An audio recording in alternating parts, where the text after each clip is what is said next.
Conte de fées sur les instruments de musique. Auteur Alexandra Lopatina, Maria Skrepsova. Lecture Annie Galich. La berceuse de maman. Bob, le petit éléphant, se retrouvait seul. Les braconniers avaient tué sa mère et dispersé le troupeau familial. Les employés de la réserve avaient trouvé le bébé éléphant et l'avaient ramené à la crèche.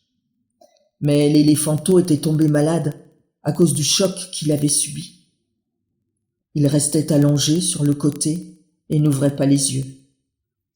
Ni les injections, ni les soins prodigués n'aidaient le bébé éléphant à guérir. Il respirait à peine. Le petit Jim en souffrait. Il avait baptisé l'éléphanteau Bob comme son papa éléphant. Il veillait sur lui. Le père de Jim travaillait comme gardien de chenil et le garçon l'aidait à s'occuper des animaux. Le grand éléphant Bob vivait dans notre village. Il était très grand et fort. Il nous protégeait. Son bébé grandira parmi nous comme lui, expliquait Jim à tout le monde. Un jour, Jim ne fut pas autorisé à voir le bébé éléphant. « N'y va pas, Jim, lui dit son père.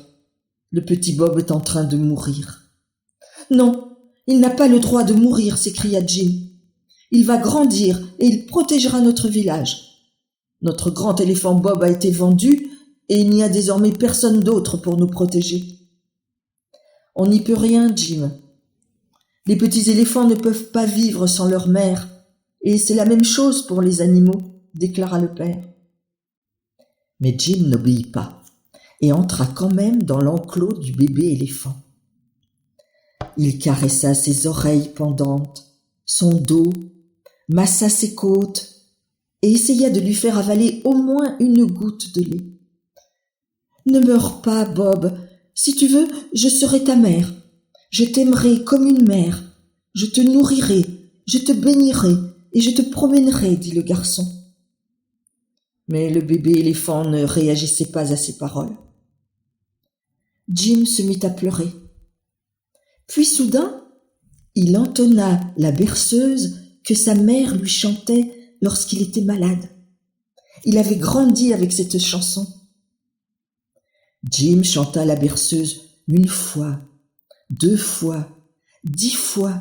Il chanta encore et encore, d'une voix enfantine mais sonore.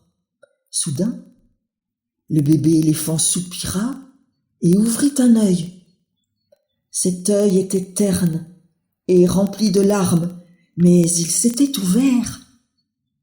Jim, continuant à chanter, introduisit un biberon de lait dans la bouche entr'ouverte du bébé éléphant, et celui-ci téta. L'éléphanteau but 5 biberons et son ventre gonfla comme un ballon. « Tu as bien géré la situation, Jim. Nous ne savions pas qu'une chanson pouvait être un médicament si merveilleux, » dirent les employés de la réserve. « Peut-être que tu pourrais chanter ta chanson à tous les animaux malades ?»« Bien sûr que je le ferai, » répondit sérieusement le garçon. « La berceuse de maman m'a toujours aidé à guérir. Bien mieux que les médicaments. »